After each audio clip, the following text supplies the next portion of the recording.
E tá bonitinha para vocês, né? Senão não funciona, não é verdade? 10 horas e 59 minutos, gente. Alguém dando um likezinho para mim? Oi, oi, tudo bem? Olha, nós aqui já em plena segunda-feira, né?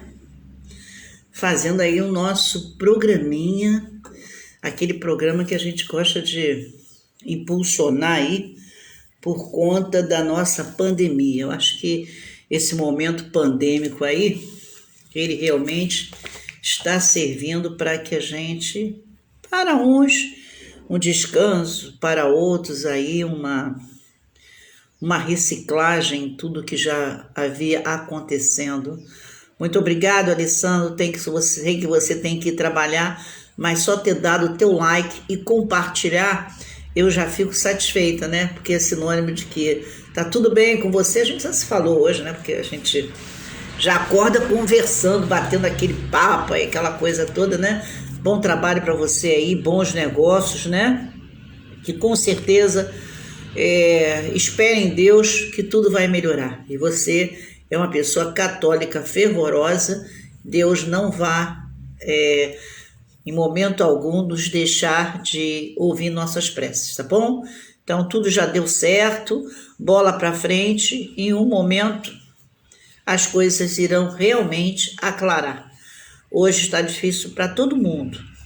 Esse é um momento único na nossa vida. Então, tenha paciência. Tudo já vai ficar nos seus lugares. Mais meio ano e 2022, nós teremos aí a retomada da nossa economia. A nossa vida certamente voltará a ter não o sentido, porque o sentido maior da vida é estarmos vivos, não é isso? Mas Deus nos dará um refrigério, né? E saberemos a partir daí a utilizar melhor o nosso comportamento para com as pessoas que estão no nosso entorno e repensarmos muitas das vezes todas as nossas atitudes, né? O ego, a forma de achar que somos seres únicos, capazes de ser melhor do que A, B ou C, né? E essa pandemia chega nos dando realmente a certeza de que, na realidade, viemos do pó e voltamos ao pó. Portanto, não somos absolutamente nada nesse mundo, meu Deus. 11 horas e 2 minutos, na cidade mais bonita do Brasil, quiçá do mundo, que é o nosso Rio de Janeiro, né? Esse Rio, né? De tantas controvérsias, de tantas situações sérias, de tantos problemas que nós estamos enfrentando.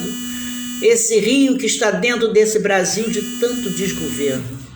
E aí, nas segundas-feiras, nosso papo é sobre os presidentes do Brasil. Não serão todos os presidentes, mas alguns que certamente compõem e se mantém viva a sua imagem até hoje, com base naquilo em que a política ainda o faz. E por que eu escolhi, e não poderia ser diferente, imediatamente Getúlio Vargas? Porque me parece que o governo atual tem resquícios ainda da era Getúlio. E vejo também que os governantes, na sua maioria, seguem e leem na mesma cartilha até então do presidente Getúlio Vargas. Pois bem, vamos falar aí do Estado Novo, que foi do ano de 1937 a 1945. Bom, isso nos leva a entender que em 1937 a Constituição criou o Estado Novo Getulista. Sabemos nós que a era Getúlio foi chamada de a era getulista, né? E, consequentemente, vocês estão vendo que tudo se encaixa muito no que a história conta. Eu não conto porque eu não vivi essa época, mas entre pesquisas e livros e contatos com pessoas que são estudiosos da área, a gente realmente precisa fazer um contraponto entre tudo que aconteceu em 1937 e o que está acontecendo atualmente. Então, Getúlio tinha um caráter centralizador e autoritário. Observem só. Consequentemente, o Estado Novo, a Constituição de 1937, ela suprimiu a liberdade partidária, a independência entre os três poderes e o próprio federalismo existente no país. Vargas fechou o Congresso Nacional e criou o Tribunal de Segurança Nacional, ou seja, Vargas fechou o Congresso Nacional, criando assim um Tribunal de Segurança Nacional. Os prefeitos passaram a ser nomeados pelos governadores e esses, por sua vez, pelo presidente, ou seja, isso está nos levando a alguma pessoa, né? Até que, enfim, que o meu diretor, Antônio José, aparece hoje durante a ausência de muitos dias. Caramba! Lembrança para a família, tá? Fica com Deus aí, que Deus te abençoe, Antônio José, e que a gente possa manter essa amizade que eu acredito que já data de mais do que 50 anos. Isso é muita coisa, né? Dom Chico, como sempre, muitíssimo obrigado. Falei em ponto. Eu estou aqui de segunda a sexta e você na DC Miriti de segunda a segunda, fazendo realmente a apresentação das maiores canções que a gente possa escutar em termos de música popular brasileira. Então, muitíssimo obrigado aí pela tua contribuição, né, cultural nesse momento, com as melhores canções que nós temos no momento. Então, Dom Chico, de segunda a segunda, esse é o comunicador que o Príncipe Charles elegeu quando esteve aqui no Brasil. Então, ele não é qualquer um. Josiana da Silva, que bom ter você aqui, né? Um beijo aí para essa criança, lembrança para o esposo e dizer que a satisfação é muito grande. Olha lá espiando a Nilza, que não deu ar da graça, mas já vi seu rostinho. Beijo, beijo, beijo. Bonjour, como ça va? É bom que eu tenho pessoas que falam inglês, outros falam francês e a maioria falando português, mas no final nós nos entendemos. Bom, gente, nós estamos aqui na segunda parte de Getúlio e por conta de que, lógico que teria que ser, porque um dos presidentes mais notáveis inicialmente fora Getúlio Vargas, né? Na Constituição de 1937, como o Estado Novo.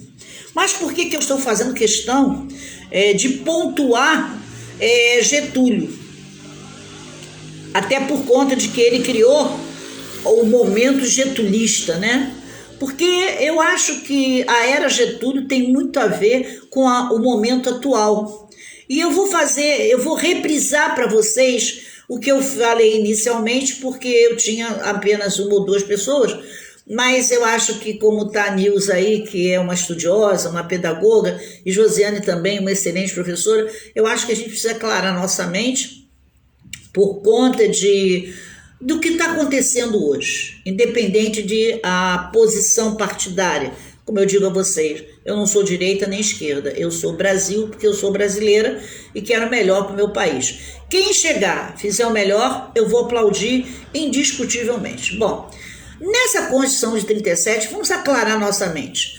Cria-se o Estado Novo. E esse Estado Novo, ele passa a ser centralizador e autoritário.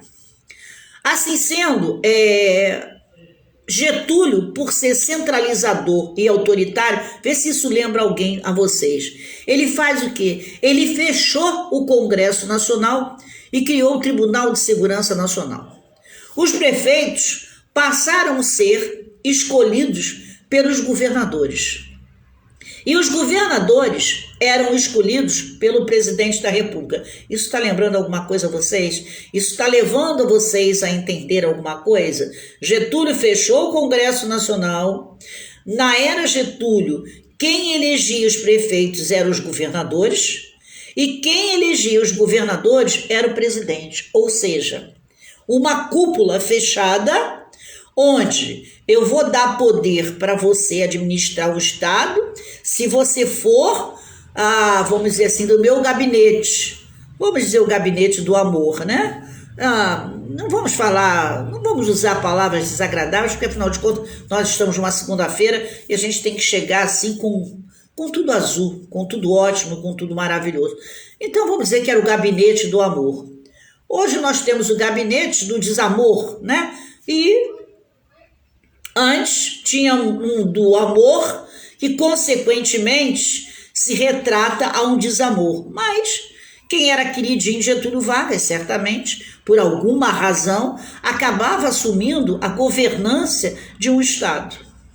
E esse governador, como tinha, por sua vez, certamente um grupo de amigos, pessoas a ele chegada na qualidade de governador, ele então ia lá e ele iria eleger os prefeitos. Ou seja, na realidade, o presidente escolhia a sua cúpula, que estava do lado dele.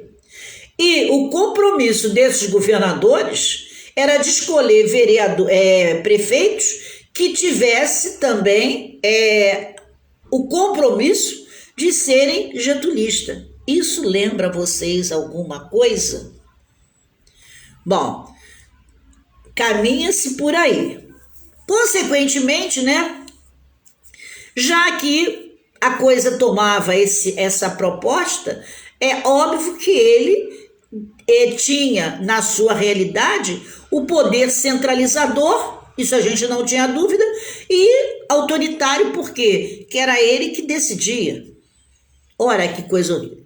Nessa época foi criado o DIP, Departamento de Imprensa e Propaganda, com o intuito de projetar Getúlio Vargas como o pai dos pobres e o salvador da pátria. Lembre-se que todas as vezes que eu escrevo um texto, e eu tenho deixado de escrever e colocar no Face, por conta de tantas pessoas que estão falecendo, e isso realmente está mexendo comigo, eu pensei que eu fosse, aí é que está, né? Eu pensei que eu era um ser acima do bem e do mal. Eu achava que nada me abalava, mas realmente a pandemia mostrou que as coisas não são assim e eu realmente estou me sentindo abalada. Eu tenho nos meus discursos, nos meus textos, e eu aviso, é um aviso que eu coloco.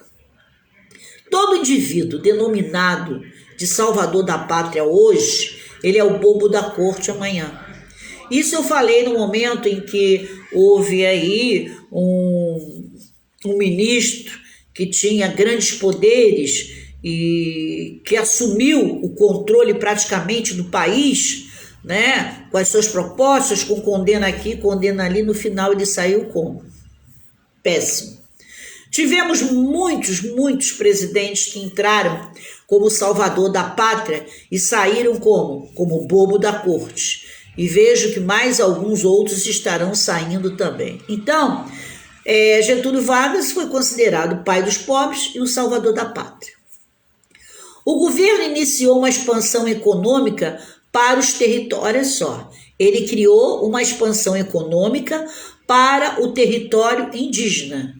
E o que ele fez? Ele os confinou nessas reservas indígenas. Ou seja, nós não vamos mexer com vocês, o quadrado de vocês é esse. Ele colocou todo mundo nas suas caixinhas, né? Observam? É como mais ou menos a coisa está começando a acontecer. Ele foi lá e disse para o indígena, ó, o teu espaço é esse, você vai ficar aqui, não vai para a cidade.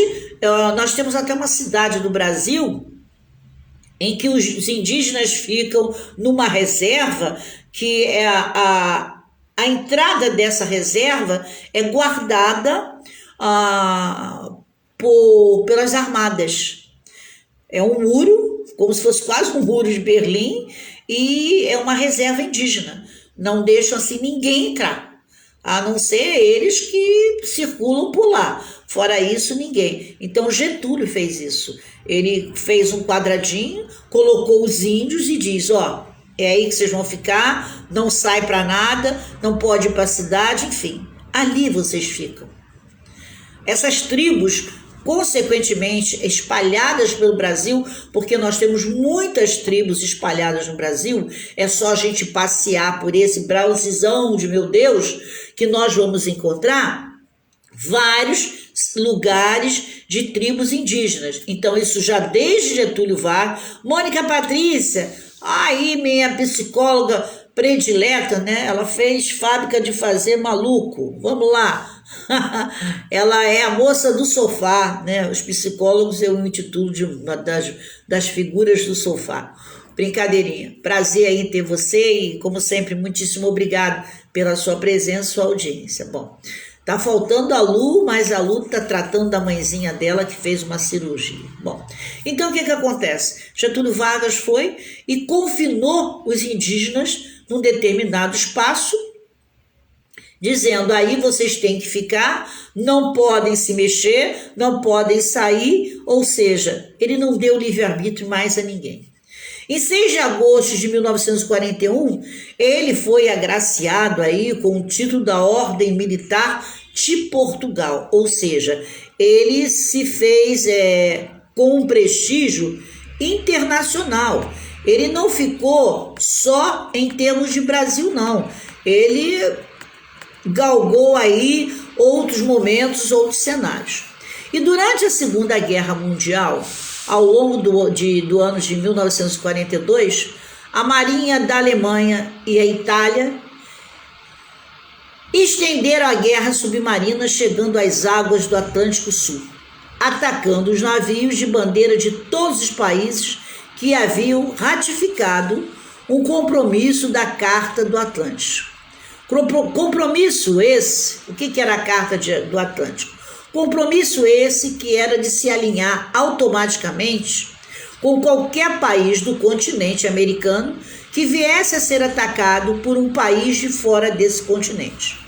Isso implicou no alinhamento, preste bem atenção, com os Estados Unidos, desde que estes foram atacados pelos japoneses, né?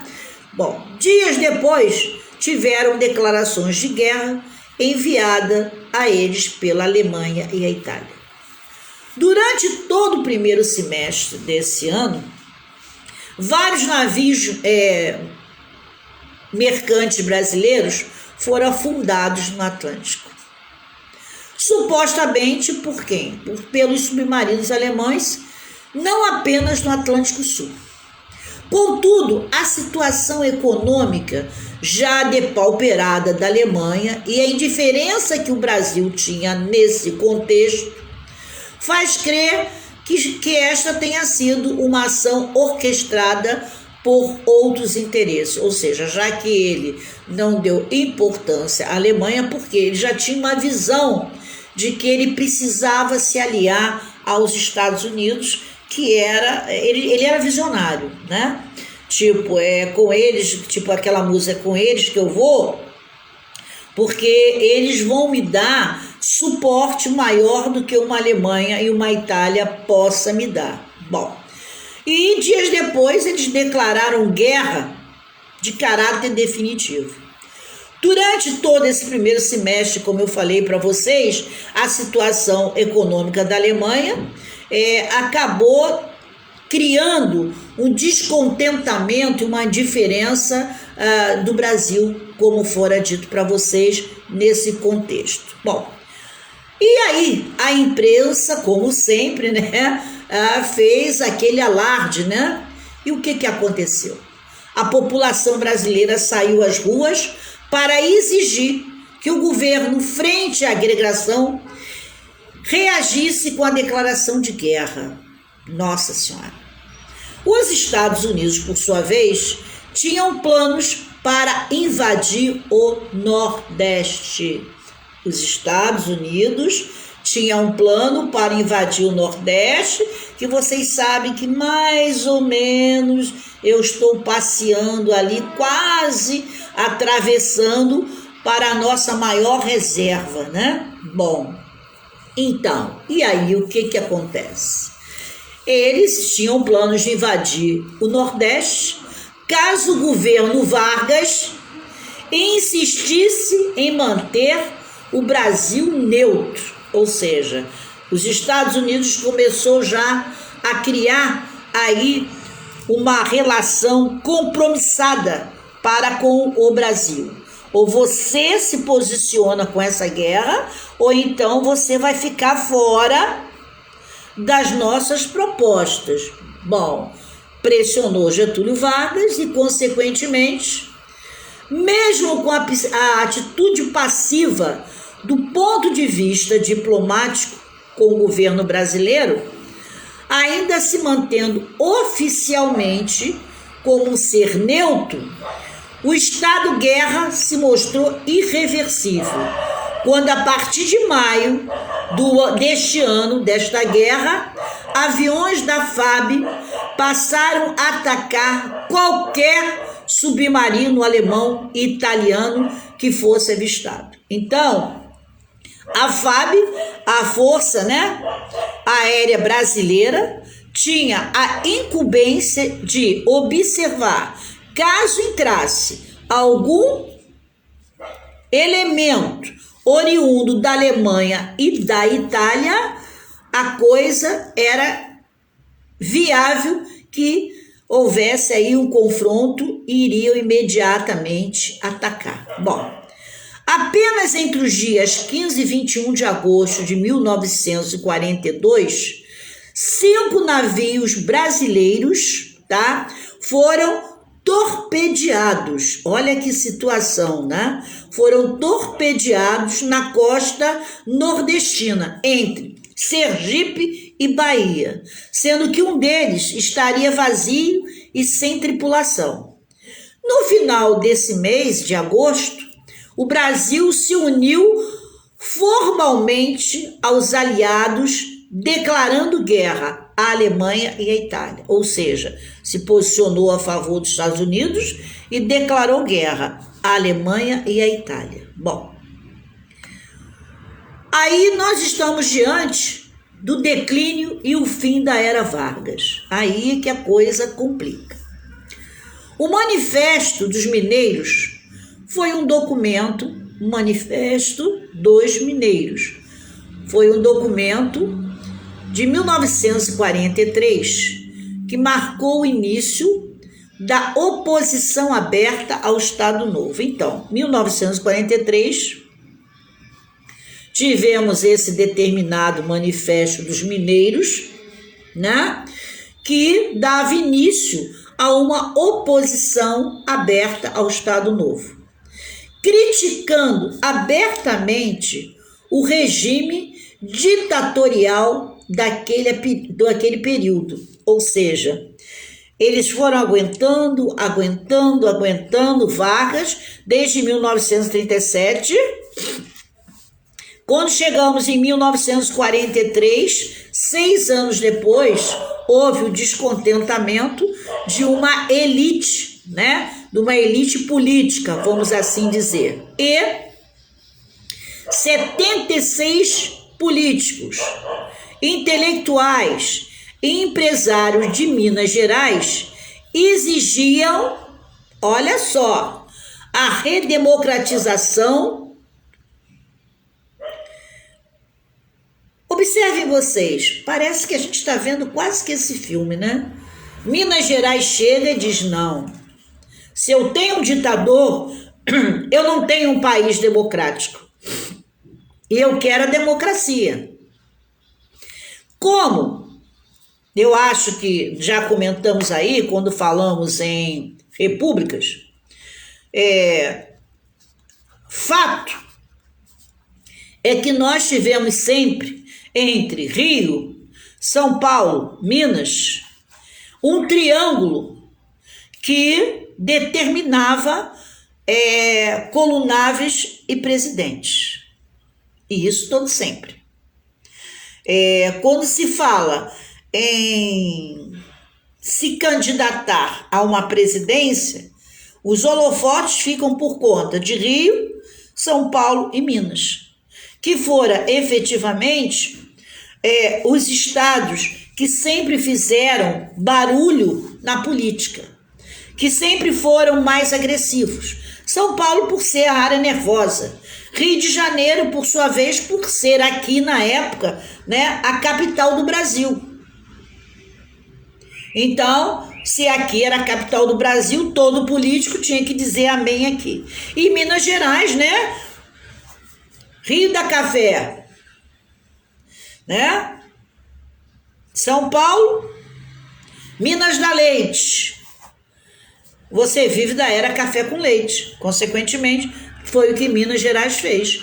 Arrumou a sua casa da seguinte forma: os políticos, os intelectuais da época e os grandes empresários exigiram que voltasse a uma democracia, uma vez que Getúlio Vargas, se posicionando como todo poderoso e sendo o cara que era um ditador, ele acabava por, de forma indireta, romper com os padrões da democracia, haja visto que ele acaba com o Congresso.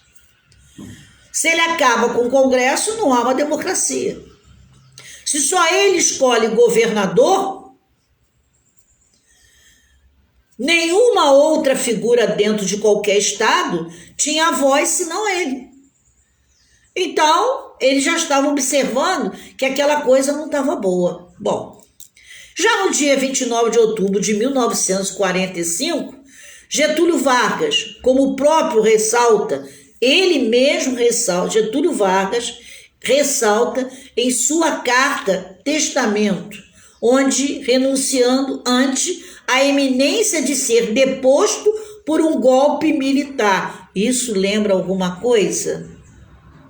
Bom, sendo conduzido ao exílio na sua cidade natal, que é São Borja, Rio Grande do Sul. Vocês sabem perfeitamente bem que parece que tudo nos leva a crer que o caminho que nós estamos trilhando hoje é quase de um ser ditador, onde as massas já estão entrando, vamos dizer, em total...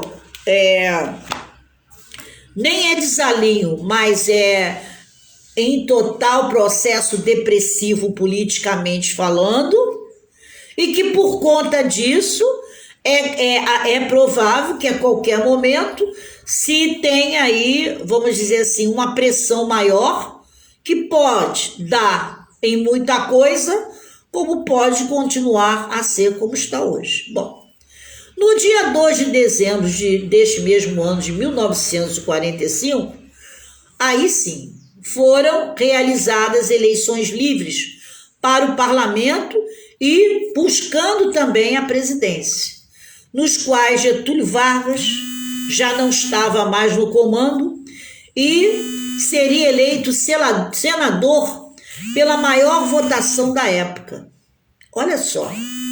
Ele sai da presidência e acaba sendo nada mais, nada menos do que um senador. Por que ele acaba sendo um senador? Por conta de que ele tinha adeptos. Haja visto que a era Getúlio, a era getulista, ela é aclamada até hoje.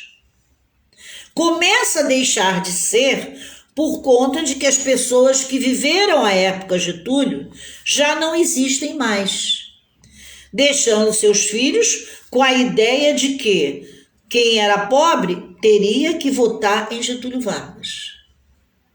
Para os menos esclarecidos, e eu peço que tenha muito cuidado com isso, para os menos esclarecidos, ele fora sim o gabinete do amor. Mas, para os mais esclarecidos, ele também fez um gabinete do desamor.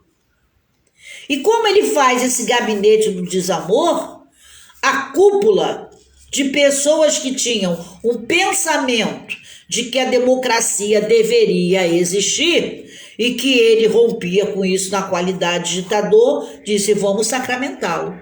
E assim o fizeram. Bom, quando Getúlio chega, deixa de ser presidente e chega a senador, aí sim, é o fim da era Vargas, mas acontece que não foi o fim de Getúlio Vargas, que já em 1951, veja bem, ele ficou olha só, ele foi uma pessoa muito inteligente. Ele, desde 45, ele foi minando, chegou à qualidade de senador, continuou tendo na bancada pessoas que eram favoráveis a ele, porque os getulistas, eles eram líquido e certo permanentes.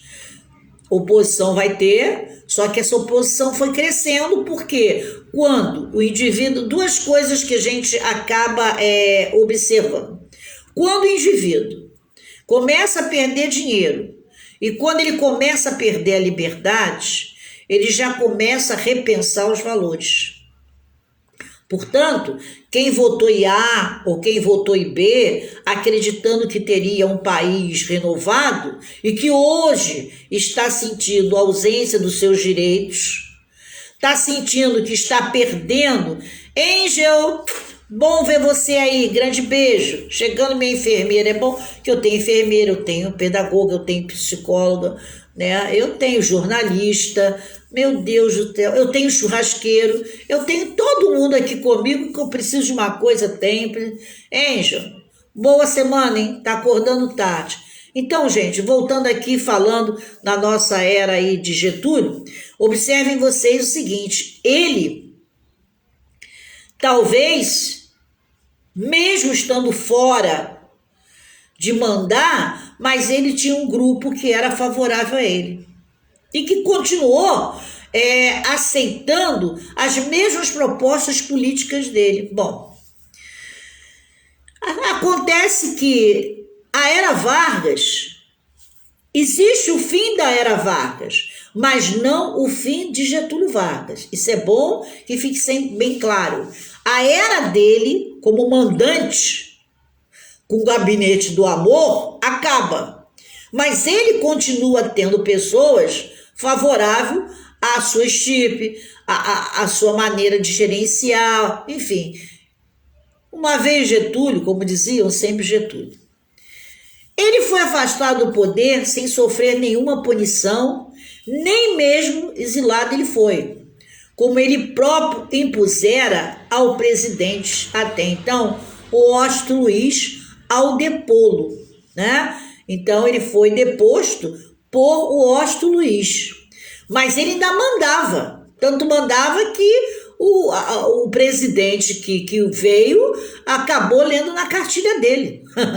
Getúlio não teve os direitos políticos cassados e não respondeu a nenhum processo judicial. Ou seja, mesmo saindo a Era Vargas, mesmo ele não detendo o poder, mas o coitado do outro presidente, Washington Luiz, talvez até mesmo por pressão de bancada, acabou lendo na cartilha dele, não o cassou, não deu a ele nenhuma situação para que ele sentasse no banco dos réus. Bom, assim sendo, Getúlio Vargas retirou-se desse cenário, dessa área nervosa, e volta para São Borja, na instância Santos Reis, no Rio Grande do Sul, que até hoje lá existe.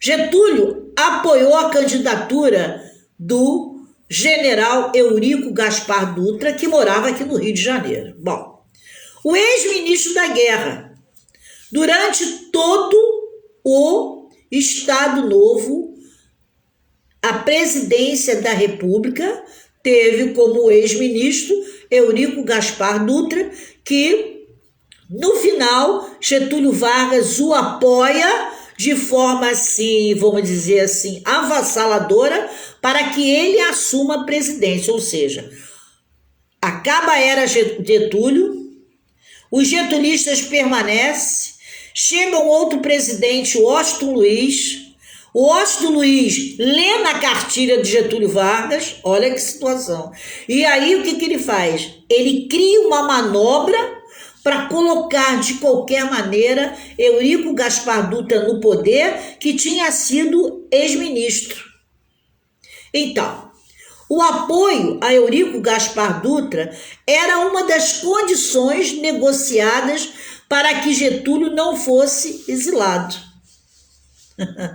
Se o apoio teria que ser dado para, não que ele quisesse, mas ele precisava apoiar alguém que entrasse para que pudesse ele ser mantido numa qualidade de um ser imexível. Bom, isso serviu de lema para a campanha eleitoral de Dutra, que, sem sombra de dúvida, para se candidatar, era bom ele ler na cartilha de Vargas, porque Vargas tinha um efetivo maior de eleitores.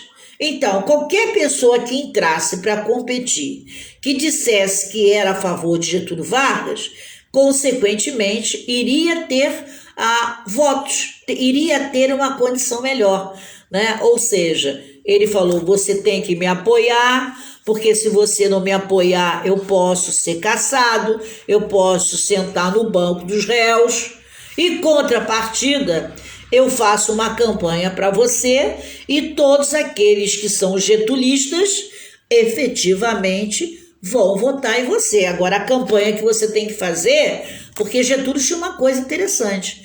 Por que ele criou o DIP, Departamento de Imprensa e Propaganda? Porque ele foi acho que antes, porque hoje continua, né? Hoje é tudo igual. Ele criou um departamento de imprensa e propaganda porque a imprensa só podia falar de coisas boas que ele tivesse feito para a população. Ou seja, ele sabia o papel da imprensa e como essa imprensa manipula a cabeça das pessoas. Porque de tanto falar, a gente acaba ficando condicionado a um fato. Então, naquela época não tinha Face. Naquela época não tinha redes sociais. Então, só tinha o quê? A imprensa. Então, ele criou um departamento de imprensa e propaganda, onde já existia censura. Nada, é só vocês fazerem uma análise. Hoje não está sendo diferente da era Vargas. Não está sendo diferente da posição de um ditador. Ele cria a DIP e diz o seguinte: toda e qualquer matéria, ela tem que trazer uma história obrigando as pessoas a lerem que eu fiz algo de bom, porque através daí eu vou me manter na popularidade. O que hoje não se faz diferente. Só que hoje nós temos as redes sociais e qualquer pessoa manipula uma rede social. Antes, somente a imprensa, somente os jornalistas. Concorda? Então, serviu de lema para a campanha eleitoral de Dutra uma frase publicada em jornais, em panfletos, né? Que logo após quem fez essa frase voltar de São Borja, conseguiu o apoio do Getúlio Vargas.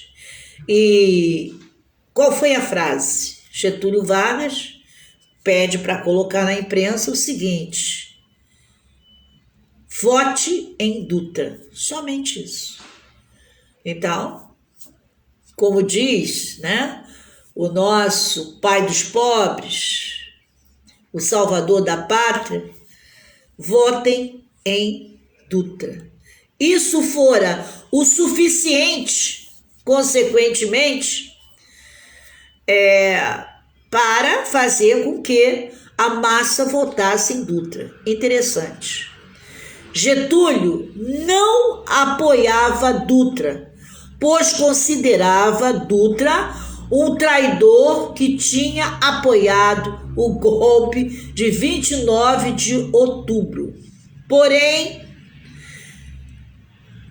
um jornalista fez Getúlio mudar de ideia, afirmando que se a UDN ganhasse, UDN era um partido, né? Ganhasse elegendo um determinado presidente, no caso Eduardo Gomes, haveria um desmanche nas realizações do Estado Novo. Ou seja, se a UDN ganhasse, trazendo à presidência da República Eduardo Gomes, o Estado Novo iria mudar. E se esse Estado Novo mudasse, aí uma possível retaliação a Getúlio Vargas. Então, Hugo Borges fez com que Getúlio entendesse que ele precisava apoiar Dutra para que ele não sofresse nada, porque se chegasse a ganhar o partido da UDN, consequentemente o alvo seria ele, e se ele fosse o alvo, ele ia ser exilado, e ele ia ter um monte de situações que não seria favorável, ao passo que se ele aceitasse uma proposta de ter Dutra como presidente, ele ficaria livre disso tudo. Bom, consequentemente, em 28 de novembro de 1945, Getúlio lança uma mensagem ao povo, né? Pedindo voto a Dutra. Foi difícil? Foi. Levaram-se meses para fazer com que ele entendesse que Eurico Gaspar Dutra precisava assumir a presidência da República para que ele não sofresse nenhuma retaliação, não fosse retaliado. Então, que ele entendesse que ele poderia ficar numa situação difícil se chegasse a UDN no poder. Bom, nessa mensagem, o que o Getúlio Vargas diz? Estarei ao vosso lado e irei acompanhá-lo até a vitória. Ou seja, ele já aclamou Dutra presidente da República, porque ele já disse que ele vai estar ao lado dele até a vitória. Em síntese, eu sou Dutra, portanto, você que é getulista tem que apoiar Dutra. Bom, após essa vitória, então, ele diz: após esta, estarei ainda ao lado do povo contra... Olha só, ele vem no contraponto, que ele diz que ele vai estar ao lado do povo, onde ele, de uma forma muito sutil, o que ele quer dizer é o seguinte: Dutra não será a favor do povo, porque ele é militar, né? E a coisa mais séria, olha que coisa, a estratégia, o político, ele traz na sua alma algo assim temeroso, né? O político, não dá pra gente, eu não sei se é acreditar ou se a gente tem que temer, mas o político, ele é maquiável, ele é maquiável, ele consegue acumular situações. Você vê, ele pediu o povo para que votasse em Dutra, tá? Aí ele coloca nas entrelinhas o seguinte: vocês precisam votar nele, porque ele eu vou manipular e eu vou garantir o direito de vocês. Ou seja, a política em si não está sendo diferente hoje.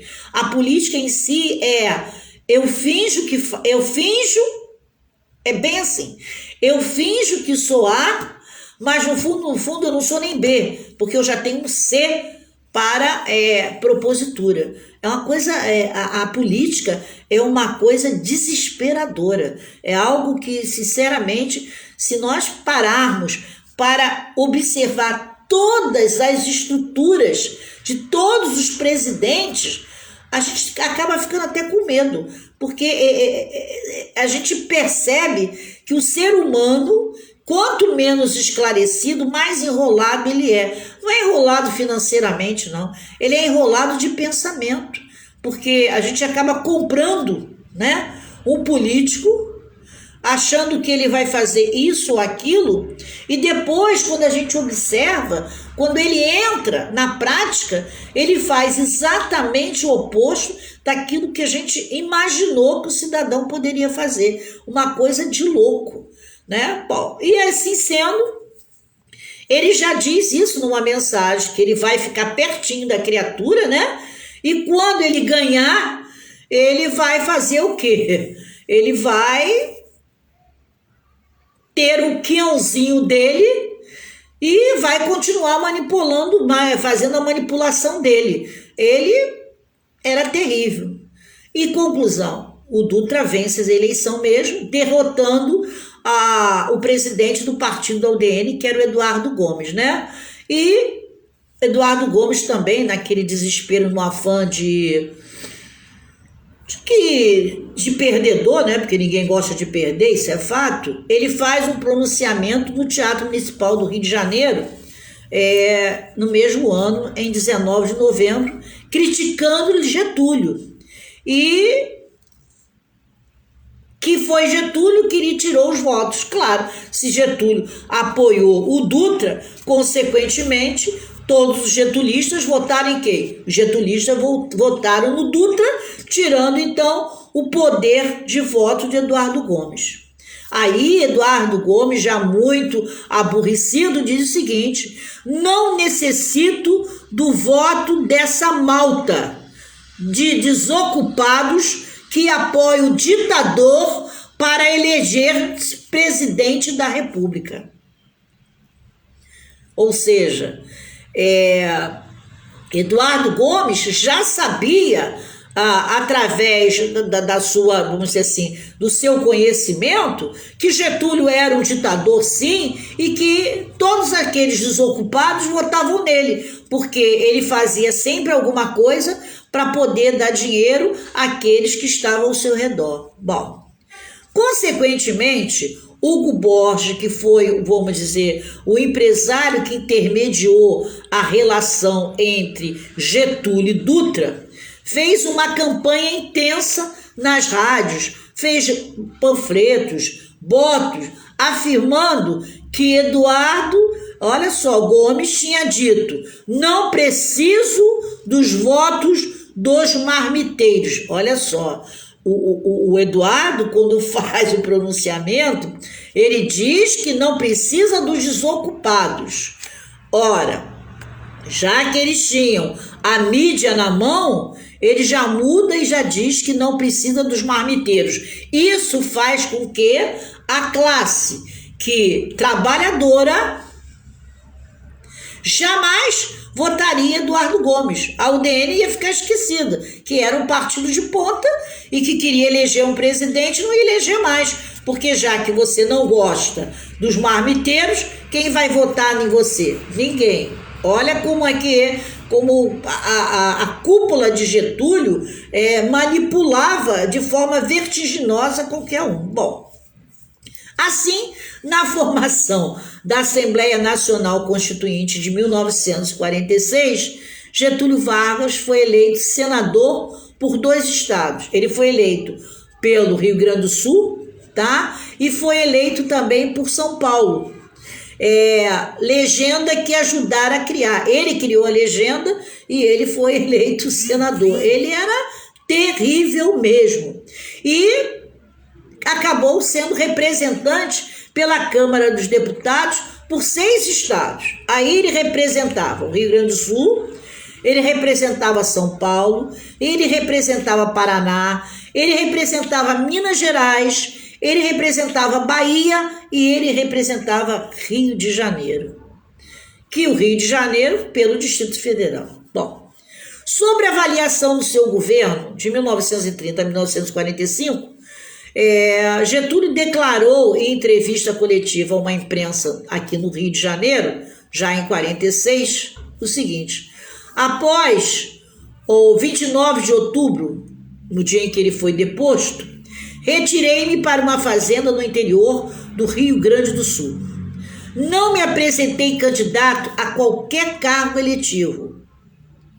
Por um movimento espontâneo do povo, recebi cerca de 1,5 milhão de votos em todo o Brasil. 1,5 milhão de votos em todo o Brasil. Isso lembra alguém. Vocês já estão vendo aí que é o mais votado, ditador, e no final deu no que deu. Bom, e sobre ser julgado pela história, né, e por seus contemporâneos, disse um discurso pronunciado no Senado Federal já em dezembro de 46. Olha o que ele diz: a poucos homens é dada a suprema aventura de um julgamento da opinião pública contemporânea. Quase todos os homens, né, apelam pela justiça de Deus na voz da história. A mim foi concedida essa mercê com sufrágio de 1.300.000 brasileiros que me outorgaram o mandato de senador por 2 estados e de deputado pelo Distrito Federal e mais 6 estados. Bom, Getúlio, em 1945, também participou da criação do PSD, que é o Partido Social Democrático, formado basicamente por ex-interventores do Estado Novo. Getúlio chegou a ser eleito presidente do PSD, do Partido Social Democrático. Olha que coisa absurda, né? Ele participou muito pouco da Constituinte e foi o único parlamentar a não assinar a Constituição de 1946. Getúlio Vargas fez um único discurso na Assembleia Nacional Constituinte em 46. Ele assumiu o cargo do Senado como representante gaúcho e exerceu esse mandado, no caso de senador, durante um ano, que foi do ano de 1946 a 1947. Quando ele proferiu 5 discursos relatando as realizações do Estado Novo e da Revolução de 1930 e acabou criticando o governo Dutra, ou seja, era um prato que ele queria. O Dutra não era afeto dele, o Dutra era desafeto. Mas como o empresário, amigo, pediu e mostrou a ele que se ele não votasse em Dutra, ele estaria cassado, ele fez o quê? Ele cedeu ao amigo. Mas todo momento que ele podia, ele jogava para as pessoas que o Dutra não era a melhor criatura para estar na presidência, uma vez que ele não era a favor também de ajudar muito os pobres. Bom, a verdade é o seguinte, que no último discurso dele, antes de se recolher a São Borja, né, em 1947, ele ainda participou de 10 comícios, né, nas capitais brasileiras, defendendo um programa já de um outro partido, que era o PTB. Não é desconhecido de ninguém que a Darcy Vargas apoiava de caráter, e a família Vargas apoiaram por muito tempo o PTB, né? O Partido Trabalhista Brasileiro. E pedindo votos para os candidatos nas eleições já de 1947. Ele, como tinha o grupo, né, os getulistas, ele praticamente estava sempre no cenário político e ele era sempre bem-vindo por qualquer pessoa que estivesse pleiteando uma candidatura, porque 1.300.000 votos não é para qualquer um. Porém, ele deixou o Senado Federal e ele recebia muitas críticas. Foi viver lá nas instâncias, né, onde foi muito assediado, né, por partidários para retornar à vida pública, especialmente por Adhemar de Barros e o Hugo Borges, que era amigo inseparável dele. Também foi decisiva para a sua volta política a amizade feita com o jornalista que é Samuel Weiner. Samuel Weiner foi um jornalista fiel a Getúlio Vargas. Em 1950, em um suplemento especial da revista do Jornal o Globo, que vocês podem muito bem ver, com a republicação de uma reportagem bibliográfica sobre Getúlio, que tivera grande repercussão, e abaixo tinha uma foto de Getúlio montado no cavalo. Foi colocado uma frase de João Neves da Fontoura. Essa frase, veja bem, essa foto ela foi cedida e, consequentemente, tinha uma legenda, né? E João Neves da Fontoura, ele tirou uma expressão popular muito conhecida com relação à candidatura de Getúlio em 1950. Se o cavalo passar enxilhado, ele monta. Isso significa o seguinte: se as pessoas não entenderem tudo que ele fizera, ele volta a ser o presidente da República. Isso me parece que tem alguma conotação com os dias de hoje. Se nós realmente não, isso é minha opinião, se nós realmente não pararmos para fazer uma avaliação severa de tudo que nós estamos passando hoje, provavelmente se tenha uma reeleição. E isso, por que eu faço questão muito de tentar fazer com que as pessoas entendam que esse momento político aí, ele nos remete à era Vargas. Mudam os atores mudam, mas não muda a propositura. O comportamento é semelhante, ele não é totalmente igual, porque nós vivemos numa outra era. Nós vivemos com pessoas com mentes mais abertas do que naquela época. Mas o ser humano, ele carece de ter que relembrar situações. Só que nós, figuras humanas, nós temos muita dificuldade de nos integrar de fatos que aconteceram quando não existíamos. A nossa história dentro do contexto de quanto Brasil, ela é muito ainda, vamos dizer assim, ela é muito em função do que o livro nos propicia. Como nós não gostamos, isso é fato, como nós não gostamos, na sua maioria, né, de aula de história e geografia, muitas das vezes a gente não quer nem assistir, tem aluno que não quer assistir, os livros, por sua vez, também só colocam fatos minúsculos para que se tenha um embasamento teórico sustentável para uma composição de grade curricular, matriz curricular. Então, nós não temos aquela preocupação de fazer flashback, principalmente numa época que a gente não viveu. Talvez eu aqui seja mais velha de todos aqueles que vão assistir esse vídeo, porque eu já sei que tem gente que durante a semana eu morro de rir, assiste, às vezes eu fico vendo como é que eles assistem depois, mas tudo bem, o importante é que assistam. O que eu percebo é que nós estamos sempre presos àquilo que nós evidenciamos. E a história, como o próprio nome está dizendo, história, ela nos remete a um fato passado. E muitas das vezes, repito, eu aqui sou a mais velha de todos vocês e não vivi a Era Vargas. Portanto, muito menos vocês vão viver. E se vocês não viveram, consequentemente, qual o interesse que eu vou ter de ir buscar quem foi Getúlio Vargas? Nenhum.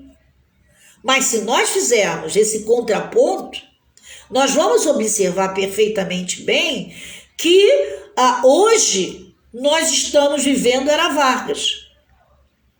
Mudam os atores, mas o enredo, veja bem, mas os capítulos que são, vamos dizer assim,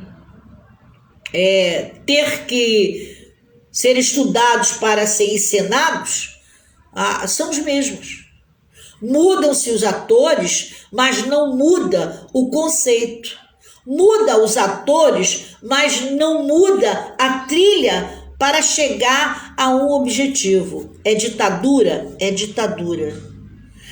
Está mais do que claro de que a Era Vargas foi a era onde na qualidade de ditador,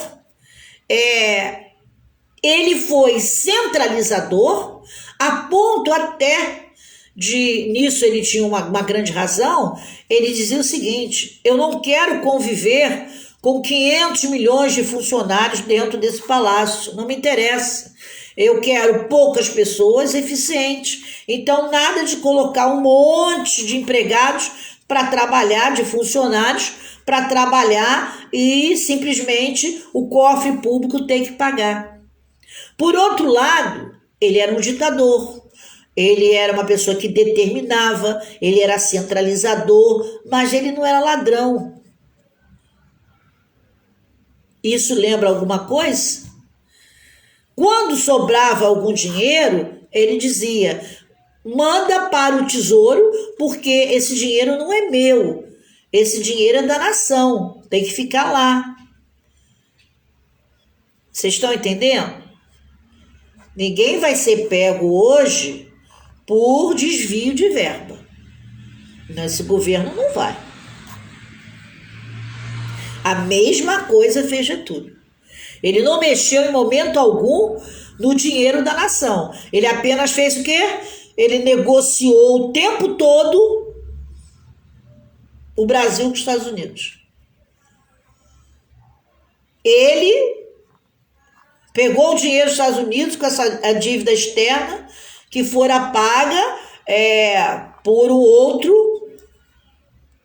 Cristina Vale, tudo bem? Passeando por aqui. Beijo, beijo, beijo, minha irmã.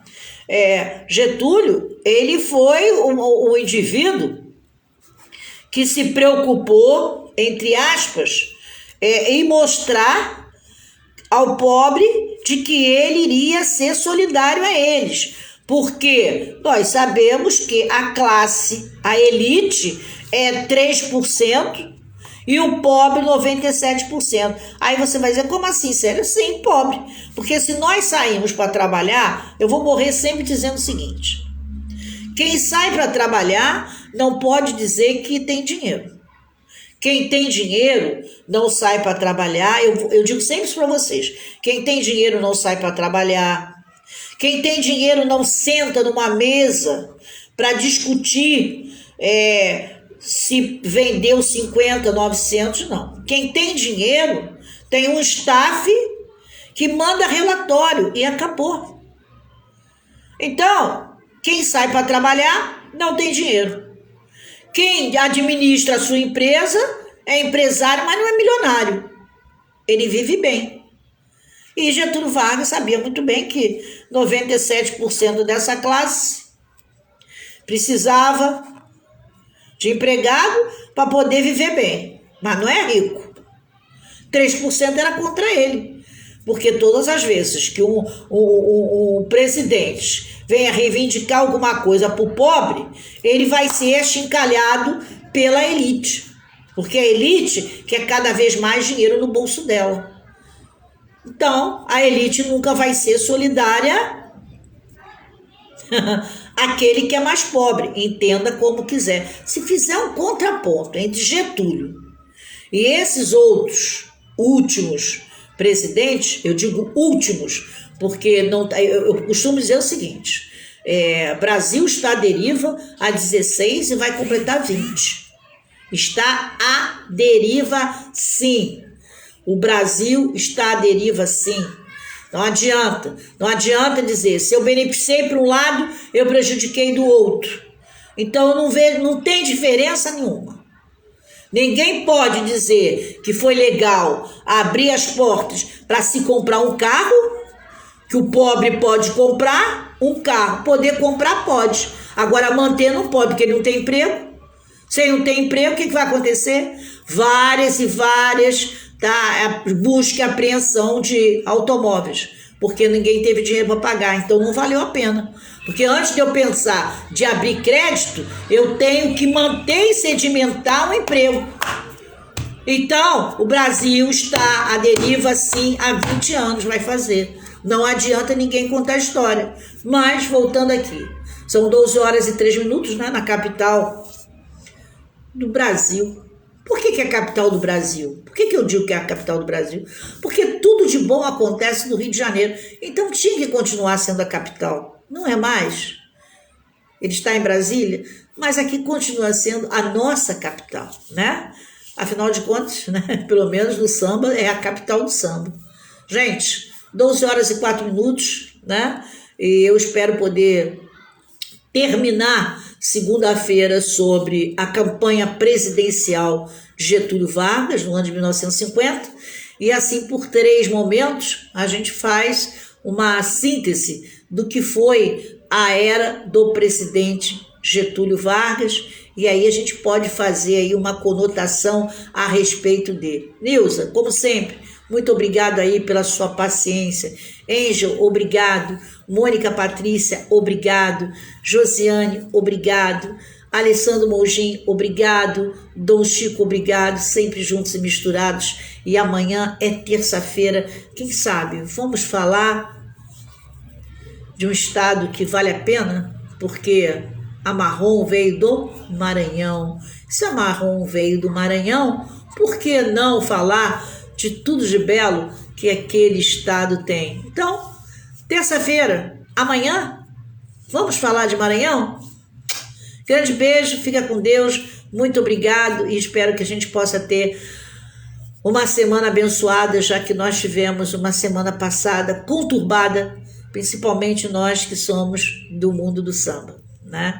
Em algum momento a gente eleva o nosso pensamento a Deus e dizer que aqueles que estão partindo, né, que fica aí a nossa eterna saudade e sem sombra de dúvida, né, o nosso muito obrigado por tudo que fizeram, da forma que contribuíram, na certeza de que o Pai esteja de braços abertos para recebê-los, e a nós aqui e aos familiares ficam com certeza, né, uma saudade eterna. E eu acredito que, não sei se vamos ter carnaval em 2022, mas eu tenho certeza absoluta que o próximo carnaval será um carnaval de risos e lágrimas, porque será impossível atravessar a passarela e não virmos as lágrimas por conta de tantas pessoas que nós perdemos. O mundo perdeu muito, as famílias perderam muito e o samba também perdeu muito. Fiquem com Deus, muito obrigado, não se esqueçam. Água, sabão e gel, e nada de aglomerar nem usar. Fica em casa, hein? Por favor. Cristina, fique em casa, por favor. Não saiam apenas para trabalhar, porque precisamos ganhar o pão de cada dia. Fora isso, fique em casa, hein? Conto com vocês. Até amanhã, se Deus quiser. Deus é bom. Um abraço e falei ponto. Espero você amanhã às 11 horas aqui, porque nós vamos falar de Maranhão. Um abraço. Até lá.